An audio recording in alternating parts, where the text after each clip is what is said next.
My mom wanted me to be a truck driver because that would mean I would make $24,000 a year if I went to Truck Masters, and that would be twice what my father made.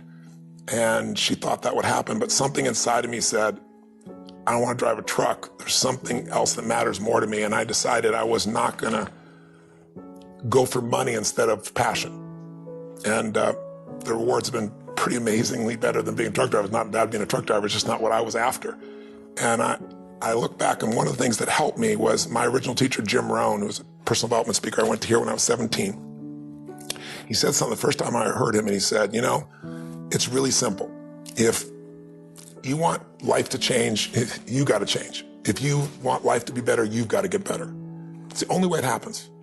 And luck will show up for people and it'll leave them. But if you're constantly improving who you are and what you give, game over. And I remember just thinking, you know, this is a beautiful thing. You know, why is this making me cry? And, you know, why is this a great thing? Why am I so emotional about this? And then I got it. I realized in that moment that the worst day of my life, my father leaving, had actually been the best day of my life. Because if I hadn't had that experience, I wouldn't be here today. And now because of that, I'm get to live this life. And I have the desire and the drive and the want to give in this way. And so I've really realized that the worst day was the best day, that was God's gift. The gift wouldn't have been there if he would have stayed. There's an old country song that says, thank God for unanswered prayers. It's a story about this man who wants his prayer and finds out later on it wasn't fulfilled, right?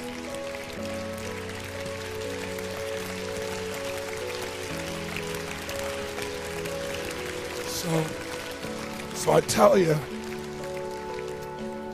the story for a couple reasons. One is, if you want to change your life, figure out how your worst day was your best day. You'll change everything, because it is if you look for it. If you find the deeper meaning, it is. You know, there's something in you that wouldn't be there without it. And the second reason is because I want to recruit your soul. Not for your money or business. I want to recruit you in this action of going and making a difference. I want to recruit you for you, because I know if you go do a few of these things, you'll get hooked and you'll make it a ritual and it'll change your life. You know, whatever things you do in your life, this is what it's really about.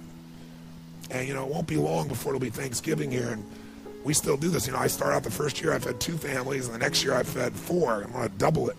Next year I did 8, which was a lot of work. And I didn't tell anybody what I was doing, because I wasn't doing it for acknowledgement. I was doing it because it was right. But after a while, I thought I could use some help. So I got my friends together and said, you know what, instead of just going and having turkey, let's give thanks. Let's go build baskets with food and great stuff, and let's deliver it to people. Then we'll come in and have a big dinner, and we'll talk about what we're grateful for and have our dinner. And so we did it, and it became a ritual, and it grew. And then I built some companies, and all my employees got involved. And then about 14, 15 years ago, I started my foundation. And last year, we fed over 1 million people now in 9 countries around the world, you know, on Christmas and Thanksgiving. It's been a pretty amazing experience, right? Thank you. Thank you. Thank you. Thank you. Thank you. So I thank you for your applause. I wasn't telling you for that reason. I want to recruit you. And you can give your money, but I'd much prefer if you would just go deliver the food. Because I'll tell you what's great. You'll be changed by that. It's easy to give money. But when you enter an environment, you give. You don't give as the giver. You go as the delivery person, but you're really the one that made it. It'll absolutely change your life. See if you can find some ways to multiply your value to the marketplace. And he said your income will immediately start to change. Up until then, I was hoping that the economy would change. I was hoping that my company would change. I was hoping that my paycheck would change. I was hoping that circumstances outside would change. And then here's what I found out. It isn't going to change. So then my question was, if it isn't going to change, how will my life ever change? And here's what my teacher taught me. When you change, everything will change for you. When you get better, everything will get better for you. And that's where I picked up that phrase, for things to change, you've got to change. You don't have to change the marketplace. You don't have to change the marketing plan. You don't have to change the economy. You don't have to change countries.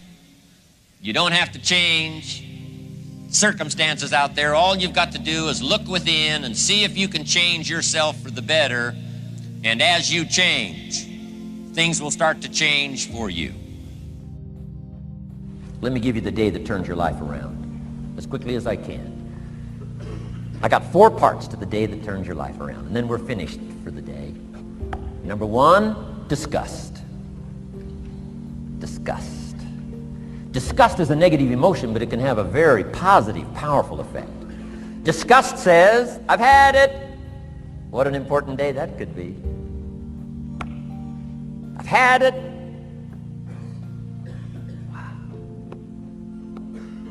I met a beautiful, powerful, accomplished executive lady in New York.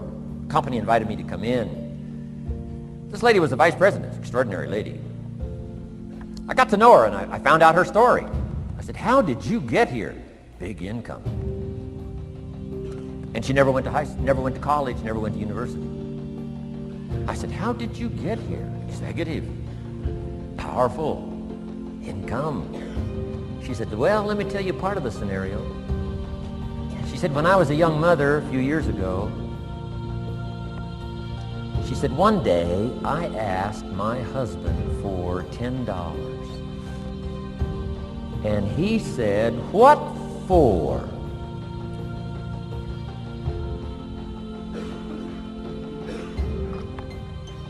She said, before that day was over, I decided I would never, ever ask again. She said, I started studying opportunity, found it, took the classes, put myself through the schools, did the scenario. Now I'm vice president. I make a lot of money. And she said, I kept my promise. I've never, ever had to ask again. It's called a life-changing day. The day you say, enough is enough. Now, if you can add an act to your disgust, it helps. A man takes a shotgun to his car, blows out every window, destroys every tire, puts 100 rounds in it, and says, I've driven this embarrassing thing for the last time. And then he saves it. He saves it. And later when somebody says, how did you become rich and powerful? He says, let me show you this car.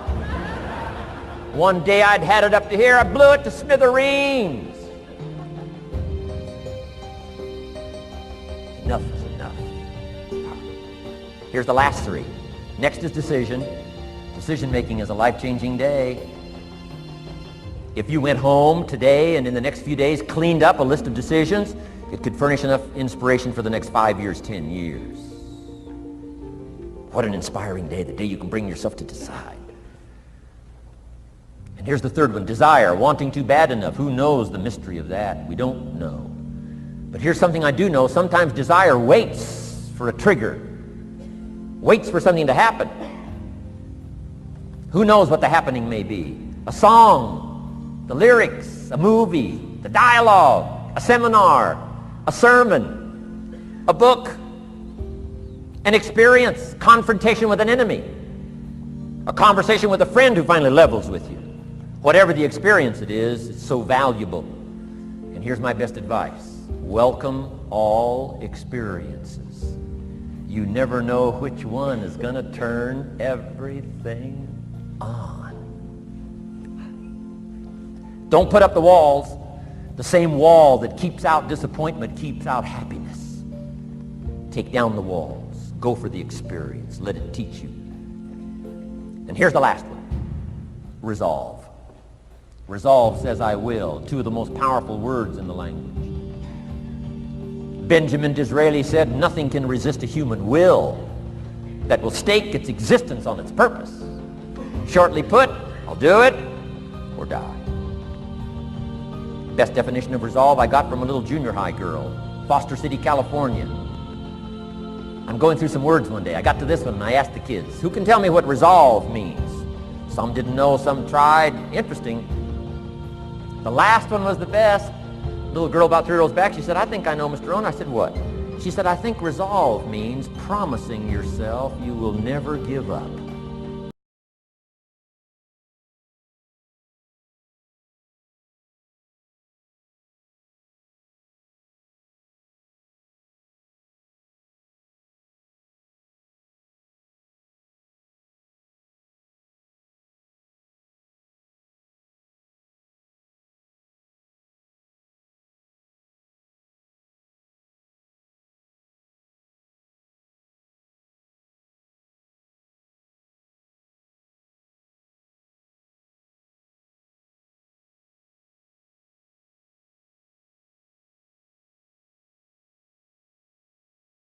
On it. You'll listen to it until it makes sense. You'll go for it until you understand it. You'll practice it until you develop the skill. Never give up until, however long that is, step by step, piece by piece, book by book, word by word, apple by apple. Walk around the block, walk around the block. Go for it. Don't miss the chance to grow, and resolve that you'll pay the price until you learn, change, grow.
Day test, do more than you have to do.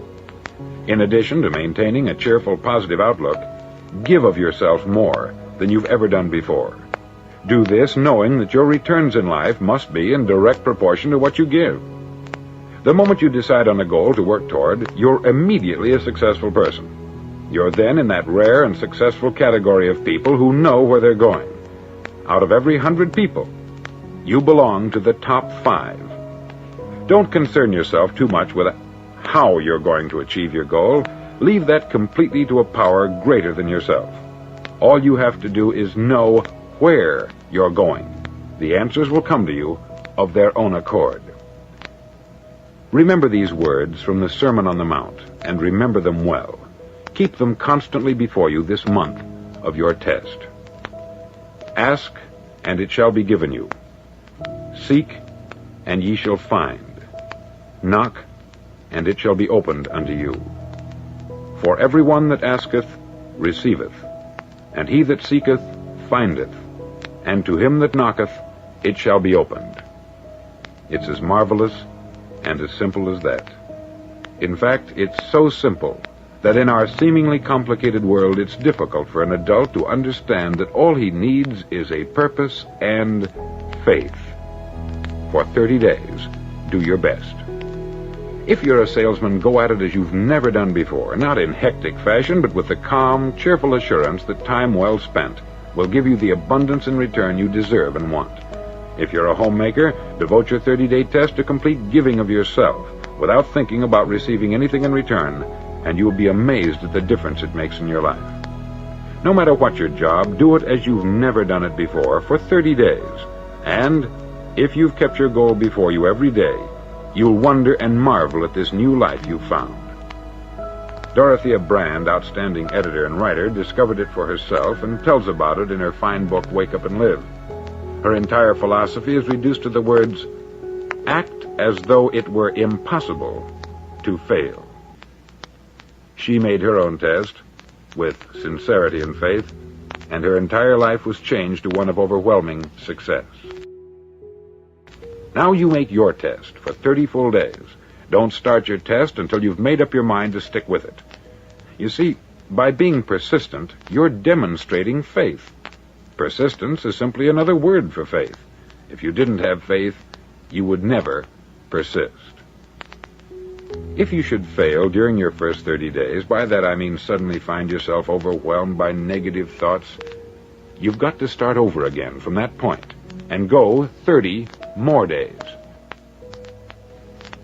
Gradually, your new habit will form until you find yourself one of that wonderful minority to whom virtually nothing is impossible. Don't forget the card. It's vitally important as you begin this new way of living. On one side of the card, write your goal, whatever it may be. On the other side, write the words we've quoted from the Sermon on the Mount. Ask, and it shall be given you. Seek, and ye shall find. Knock, and it shall be opened unto you. In your spare time during your test period, read books that will help you. Inspirational books like the Bible, Dorothea Brand's Wake Up and Live, The Magic of Believing by Claude Bristol, Think and Grow Rich by Napoleon Hill, and other books that instruct and inspire. Nothing great was ever accomplished without inspiration. See that during these crucial first 30 days, your own inspiration is kept at a peak. Above all, don't worry. Worry brings fear, and fear is crippling. The only thing that can cause you to worry during your test is trying to do it all yourself. Know that all you have to do is hold your goal before you. Everything else will take care of itself.